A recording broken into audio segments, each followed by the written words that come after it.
Boa noite, eu sou Cunha, trabalhador espírita voluntário, vinculado ao Centro Espírita Nosso Lar, que fica na cidade de Pinhais, região metropolitana de Curitiba.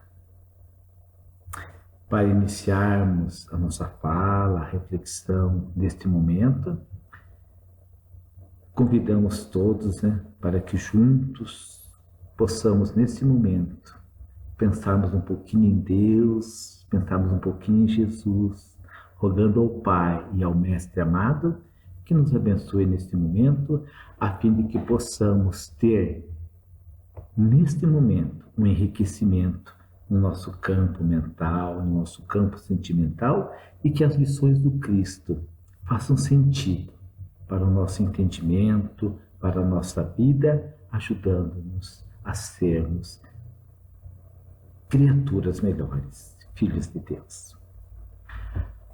A reflexão proposta para esse momento, ela está contida no capítulo número 13 do Evangelho segundo o Espiritismo. Esse capítulo ele é intitulado assim: Fazer o bem sem ostentação. Allan Kardec, o senhor Allan Kardec, ele selecionou para iniciar esse capítulo duas falas de Jesus, duas instruções de Jesus, duas orientações de Jesus que foram anotadas por São Mateus, a primeira no capítulo 6, a segunda no capítulo 8 dos Evangelhos. Nós vamos lendo, explicando. A ideia aqui não é chegar aqui e traduzir essa fala de Jesus, mas é extrair dela uma reflexão, algo que nos faça bem, algo que nos ajude a pensar e que nos ajude, de alguma forma, a fazermos o que fazemos todos os dias melhor. Então Jesus, o apóstolo São Mateus, capítulo 6, versículos 1 a 4, Jesus diz assim: tende cuidado em não praticar as boas obras diante dos homens. Então Jesus começa a sua fala dizendo assim: tende cuidado. E algo assim notável é que todo trabalhador espírita, todo bom espírita, todo trabalhador espírita, ele vai cada vez mais aprendendo a amar o bem. Isso é algo notável, algo transformador, algo que modifica todas as estruturas psicológicas, emocionais, espirituais de todo ser encarnado. É o amor ao bem que vai crescendo dentro de cada um. Mas Jesus começa dizendo assim: tende cuidado. E isso nós aprendemos que quando nós nos propomos a qualquer obra, a qualquer assistência, a qualquer amparo, nós precisamos tomar cuidado. Como assim, Por exemplo, se nós vamos a um asilo e vamos lidar com os velhinhos, nós não podemos tirá-lo da cama e colocar na cadeira de roda, ou tirá-lo da cadeira de roda e colocá-lo na cama. Existem os enfermeiros, os técnicos, que são especializados para fazer esses movimentos. Nós podemos machucar o velhinho, a velhinha. Nós não podemos chegar ali e levarmos a comida simplesmente que queremos. Nós precisamos levar essa comida para a cozinha da instituição. E eles vão ver quem pode comer, quem não pode, quem faz bem, quem não faz. É uma questão de prudência. Então, toda a obra do bem, ela requer cuidados. Não dá para fazer de qualquer jeito. Precisa planejamento, precisa treinamento, precisa experiência. E Jesus fala assim, do ponto de vista mais elevado, espiritualmente falando, ele fala assim: tende cuidado em não praticar as boas obras diante dos homens. Ou seja, não praticar o bem, não praticar a caridade para chamar a atenção para si. A verdadeira alegria da prática do bem está na prática do bem.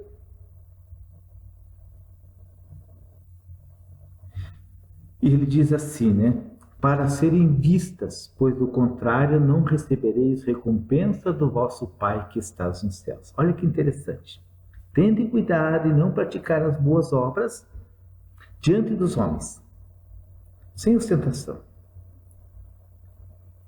para serem vistas, pois do contrário não recebereis recompensa de vosso Pai que estás nos céus. Então, quando eu ouço a palavra assim, recompensa, a recompensa é um estímulo. Quando nós lemos o livro Nosso Lar, psicografia de Francisco Cândido Xavier, ditado pelo espírito André Luiz, nós vamos ver que na colônia Espírita Nosso Lar existe o bônus hora.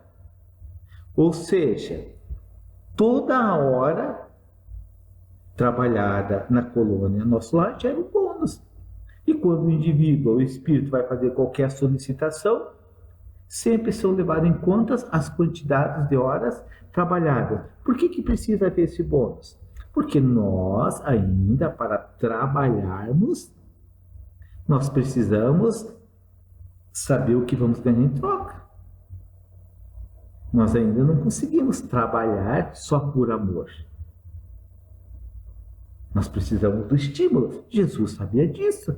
Então, Jesus associou a ideia do bem praticado a recompensas dos céus, a recompensas de Deus. E isso é lógico e é natural. Se praticamos o mal, o contrário do bem, gera consequências aflitivas para nós. Reparações, provações, expiações. Mas tudo aquilo que é praticado na área do bem gera para nós mérito, gera recompensa. Então, se nós fazemos o bem para chamarmos a atenção para nós, qual é a recompensa? Já é a atenção que recebemos para nós, mas não a recompensa dos céus, as recompensas divinas. Então nós vamos ver assim, na nossa vida, alguns seres que nós dizemos: como você é iluminado. E talvez a recompensa daquela pessoa, da maneira como ela vive, como ela estruturou sua vida, para tratar as pessoas bem, para estar sempre se enriquecendo com sabedoria, e traga luz. E a gente admira a luz dessa criatura e sente vontade de um dia também ser um espírito iluminado. Há pessoas que conquistam a mansidão. Há pessoas que desenvolvem um magnetismo de paz, que transmitem segurança, tranquilidade, que fazem muito bem aos grupos com que elas convivem todos os dias. Não serão recompensas, mas são recompensas vinculadas ao mérito. E se diante de Deus nós queremos ter mérito, nada é maior que o bem praticado. E olha, tem uma coisa muito importante, porque às vezes nós achamos que a prática do bem pode ser agendada, né? Uma vez por mês, 2 vezes por mês, 1 vez por semana. Mas a proposta do Cristo é a vivência do bem, a prática do bem, 24 horas por dia, todos os dias, o tempo todo. Então o bem é uma ciência, para nós é uma ciência. Porque nós precisamos pensar para o bem, ver para o bem, ouvir para o bem, falar para o bem e agir para o bem. Como isso para nós ainda é um desafio, e é um grande desafio, né? Por causa das tendências que trazemos dessa existência e de outras existências, é um desafio. E nós não conseguimos estar o tempo todo ligado ao bem. Mas é importante que todos os dias nós repassamos a nossa proposta de tentarmos pensar, falar e agir para o bem. sentir para o bem. Muito importante. E o melhor laboratório que Deus nos concedeu para isso é o lar, a família. Também o local de trabalho e também o local de estudo. Porque são as pessoas que estão mais próximas com nós o tempo todo.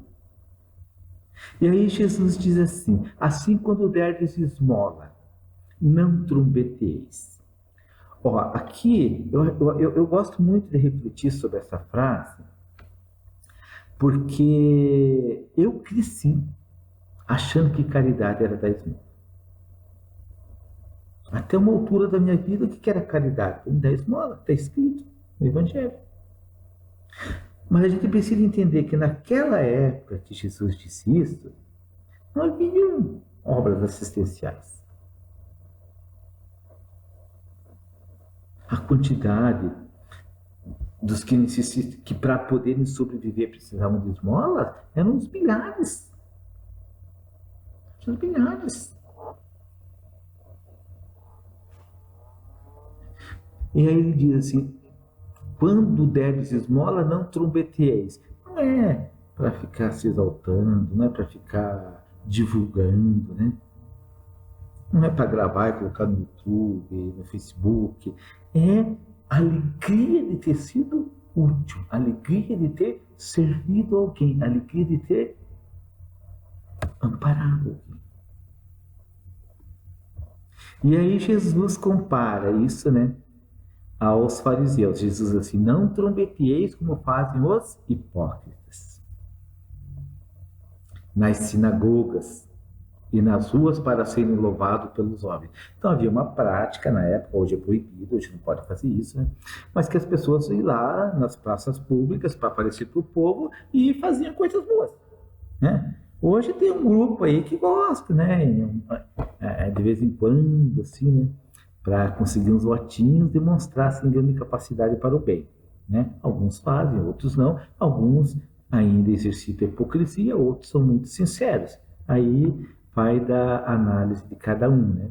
Mas existe um interesse, que é conseguir se eleger. É apenas um exemplo, né? Então Jesus fala para a gente não ser hipócrita. E aí Jesus diz assim, digo-vos em verdade que eles já receberam sua recompensa. Tem uma coisa interessante, né? Porque nós espíritas, nós temos a certeza da imortalidade da alma. Temos certeza. Para nós, a grande surpresa da morte é que a vida continua. Bom, quando nós desencarnarmos, nós não enfrentaremos um júri, um juiz, mas haverá um enfrentamento da própria consciência.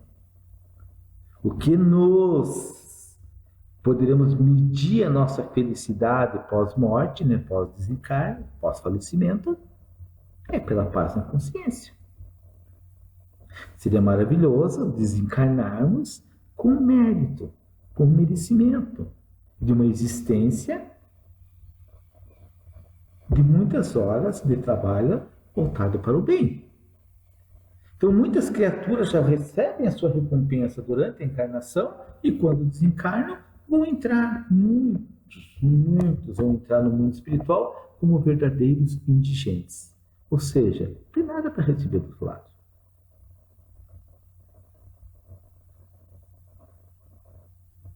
Né? Devido à hipocrisia,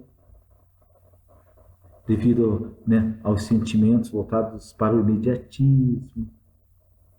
Então é importante esse olhar de imortalidade da alma, entendendo que o bem que fazemos aos outros, o primeiro beneficiado somos nós mesmos, e que nós temos que dizer muito obrigado quando temos a oportunidade de ser útil a alguém, porque ele está nos dando a oportunidade de fazermos o bem, de praticarmos o bem. E Jesus diz assim, quando derdes esmola, não saiba a vossa mão esquerda o que faz a vossa mão direita. Fazer o bem para nós é um desafio. Mas quando o bem que nós precisamos fazer é para um desafeto. para um inimigo, para alguém que nos magoa. E que às vezes é mais importante que isso seja feito em silêncio, em secreto, a pessoa não precisa saber.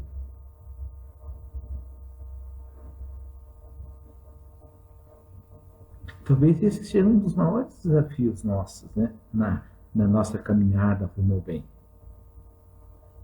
Fazemos o bem é que nos faz o mal.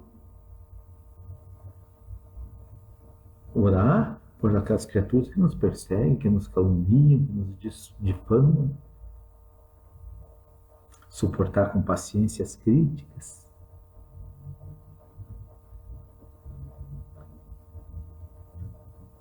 Passarmos bem as provas de humildade que a vida nos impõe, né? Pode lutar. A vida nos impõe muitas provas de humildade. E é para fazer o bem com a mão direita, assim que a mão esquerda saiba, ou com a mão esquerda, assim que a mão direita saiba, no anonimato, no silêncio.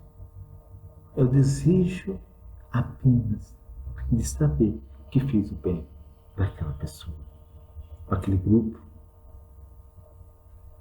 E hoje é um grande desafio nosso, né? Compreendermos que nós estamos sendo convidados pela natureza, pelas leis da natureza, a pensarmos mais no coletivo do que no individual.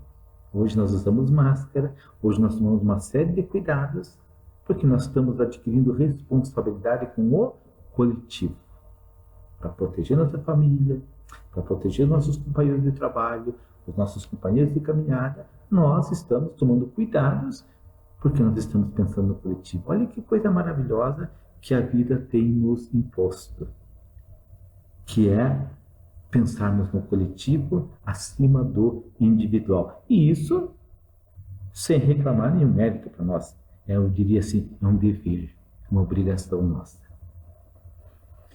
Aí ele diz assim, a fim de que a esmola fique em segredo. Fez o bem? Esquece, passa à frente. Vamos para o próximo. E vosso Pai, que vê o que se passa em segredo, vos recompensará. Aí vem uma pergunta, né? Nós somos recompensados? Deus nos recompensa? Eu diria assim que nós somos recompensados instantaneamente quando fazemos algo bom, porque já experimentamos um prazer, uma alegria, uma felicidade.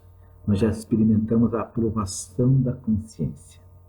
Mas eu tive, no meu caso em particular, um conflito que a pessoa que eu mais, assim, a pessoa que eu convivi por muitos anos e foi a pessoa mais amorosa que eu convivi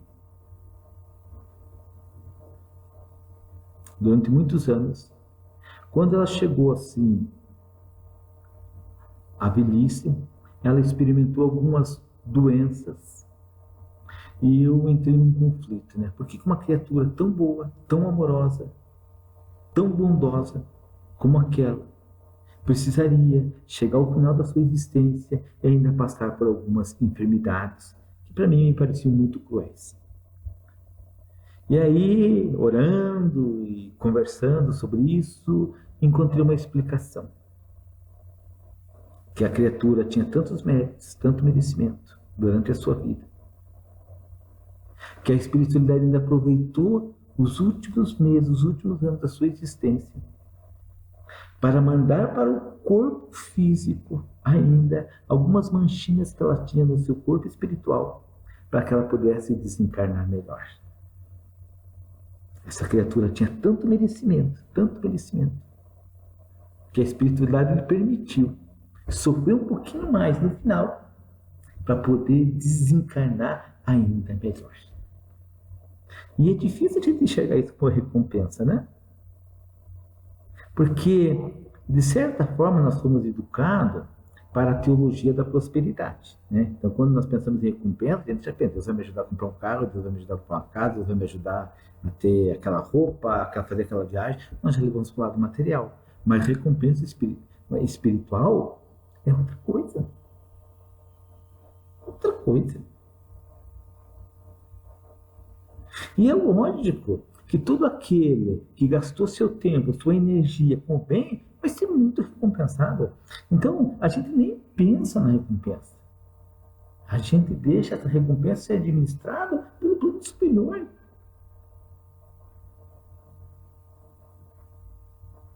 Mas é importante que a gente saiba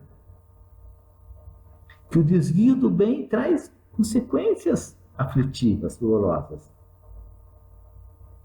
E que a vivência no bem traz recompensas espirituais. Quantas oportunidades, trabalho, estudo. Tanto que nós já sabemos, né, que o trabalhador espírita, quando está indo bem, né, a gente não gosta muito de contar isso no nosso lar para não assustar os trabalhadores, tá? Mas a gente sabe que quando o trabalhador está indo bem nas suas tarefas na casa espírita, ele recebe promoções. Promoções de responsabilidade. A vida lhe concede mais oportunidades de servir, de ser útil. É maravilhoso. Maravilhoso. Então é muito bom a gente saber que nada está oculto aos olhos de Deus. Não existe segredo no pensamento, não existe segredo na fala, não existe. Deus sabe tudo. E é maravilhoso saber que Deus dá oportunidades maravilhosas para aquele que já está com desejo, com vontade do bem. Não faz mal se errou. Vai aprender. Se tiver humildade, vai aprender, vai se corrigir.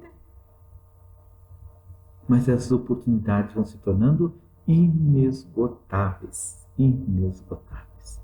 Eu me lembro que Chico Xavier, quando já estava muito doentinho, muito fraquinho, perguntou a Emmanuel, né, se agora ele podia parar de fazer o bem, né? E Emmanuel lhe disse: você ainda pode orar por alguém. Então, mesmo ele, o corpo frágil, cansado, esgotado, ainda ele podia orar por alguém. Nós sempre poderemos fazer o bem. A segunda fala de Jesus, eu acho que o Allan Kardec teve esse cuidado, porque Jesus fala assim: não ostente, não seja hipócrita. E aí, no capítulo 8 do Evangelho de Mateus, dos versículos 1 ao 4, parece que tem uma contradição ali. Porque Jesus vai fazer uma cura instantânea. E São Mateus narrou assim: tendo Jesus descido do monte, grande multidão o seguiu. Ao mesmo tempo, um leproso veio ao seu encontro e o adorou, dizendo: Senhor, se quiseres, poderás curar-me. Jesus, estendendo a mão, o tocou e disse: quero, fica curado.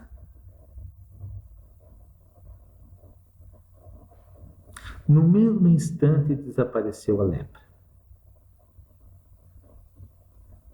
Disse-lhe então Jesus: abstente de falar disto a quem quer que seja, mas vai mostrar-te aos sacerdotes e oferece o dom prescrito por Moisés, a fim de que lhes sirva de prova. E aí a gente pensa assim: peraí, não é para ostentar, mas Jesus fala para ele se abster, né? Não falar para ninguém, mas é para ir até o templo, se apresentar aos sacerdotes e fazer a oferenda, né? Que era prescrita por Moisés. Esse, puxa vida, né? Mas os pesquisadores espíritas, né, analisaram muito bem isso e falaram algo que eu gostei muito, muito. Por que Jesus pede a esse homem que ele se apresente ao templo? E tem uma explicação.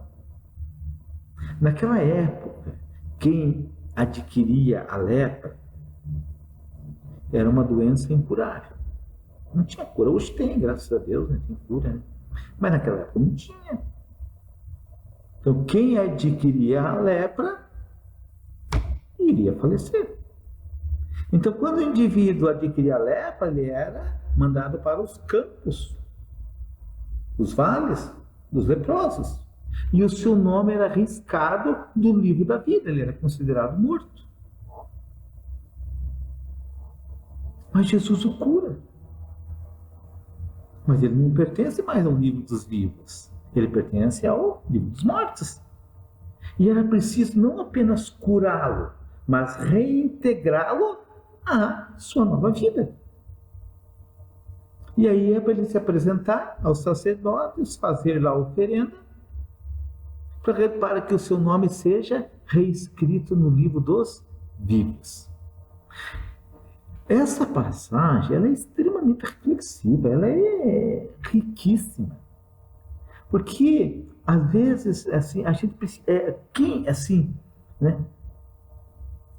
Quando você trabalha na recuperação de qualquer pessoa, independente químico, qualquer pessoa, você tem que pensar no depois do tratamento, que é reintegrá-la à família, à sociedade, ao trabalho. Jesus poderia ter curado, virado as costas, indo embora. Mas Jesus olha para a vida, a continuidade da existência daquela criatura. E para que ele pudesse ter uma vida normal, ser reintegrado à família, ser reintegrado à sociedade, ser reintegrado ao trabalho, ele precisava ter o nome dele escrito no livro da vida. Estou vivo, não pertenço mais aos mortos. E isto é um critério de assistência social fantástico. Fantástico. Porque mais importante, né, às vezes que dá um agasalho, que dá o remédio, que dá o alimento, é tirar o indivíduo da morte. Porque às vezes o indivíduo está vivendo, mas morto para a vida, sem nenhuma esperança, né, de ser reintegrado à sociedade, à família, ao trabalho. Quando as pessoas são capacitadas não só para amenizar a dor, mas são capacitadas para reintroduzir essas pessoas no livro da vida, dando-lhes condições de retornarem às suas famílias, retornarem à sociedade e serem colocadas no mercado de trabalho, essa pessoa voltou ao mundo dos vivos, ao livro dos vivos, né? E é o que todos nós queremos. Todos nós queremos lar, todos nós queremos família, todos nós queremos sociedade, todos nós queremos trabalho. Então, o mundo espiritual, às vezes assim, na minha ingenuidade, eu faço muitos pedidos, lógico, né? Acho que como todos nós, muitos pedidos. Eu sempre brinco assim, né? Que eu dou muita sugestão para Deus de como eu posso ser feliz, né? Mas qual é a prioridade do mundo espiritual? Se eles sabem da minha ficha espiritual, do que eu vim apontando, do que eu vim fazendo ao longo de todas as existências passadas, eles sabem do que eu preciso nessa existência para continuar um vivo, para continuar integrado ao trabalho, ao estudo, à família, à sociedade, ao bem, e eles fazem por mim aquilo que é necessário. E se for necessário uma doencinha? Um desemprego? Uma família difícil? Uma limitação física? Eles o farão com muito amor, né? Porque eles estão enxergando o futuro. A questão é que a espiritualidade sabe fazer isso muito bem em silêncio. Eles não ficam, ontem eu te ajudei. Cunha, ontem eu te salvei de um acidente. Cunha, ontem eu te livrei disso. Cunha, te ajudei a ter a sua oportunidade. Eles fazem isso em silêncio, a espiritualidade faz isso em silêncio. Eles nunca vêm dizer pra gente, olha, eu te ajudei. Nunca. E há uma consciência que vai sendo desenvolvida, que todos nós, os espíritas, nós vamos entendendo que tudo bem pertence a Deus. Tudo bem pertence a Deus. A gente não fica ali anotando, calculando se foi útil, se serviu, se ajudou alguém. Não faz isso. Porque tudo bem pertence a Deus. Tive um bom dia de trabalho? Meu Deus, obrigado pelo bom dia de trabalho. Estou vivendo um período de paz no meu ambiente familiar? Meu Deus, obrigado por essa paz, amigo. Pertence a Deus. Agora, nós vamos nos tornando responsáveis por todo o desequilíbrio, por toda a infelicidade, por toda a dor gerada pela nossa fala, pelos nossos atos. Aí a responsabilidade é nossa, porque Deus não faz mal. Deus é amor e bondade o tempo todo. Então, quando estamos gerando dor e infelicidade, a responsabilidade é nossa. Nós temos que melhorar. Não é Deus que tem que piorar, né? É nós. Deus está no infinito das perfeições. O que é importante assim para nós é que esse desejo do bem ele vai crescendo cada vez mais dentro de nós. Não precisa conhecimento para fazer o bem.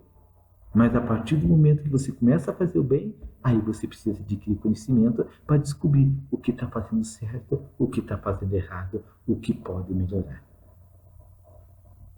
Isso é muito importante. Eu não tenho conhecimento. Faça o bem. Mas a partir do momento que começar a fazer o bem, tenha humildade de entender que precisa aprender, que precisa adquirir conhecimento. Pertencer a um grupo, pertencer a uma instituição, fazer capacitações, fazer treinamentos, crescer.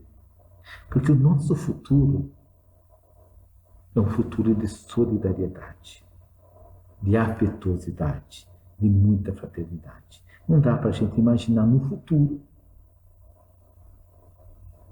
estarmos arrancando lágrimas de alguém, gemidos de dor de alguém, sendo responsáveis pela miséria de alguém.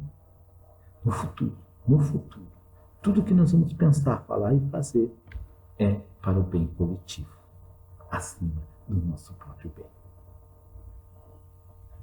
São apenas algumas reflexões que a gente sempre tem uma esperança que possam gerar outras reflexões e um interesse por essa doutrina tão amada por nós, que é a doutrina espírita. Evangelho segundo o Espiritismo, capítulo 13, nos convida a refletirmos sobre a prática do bem e como praticar esse bem.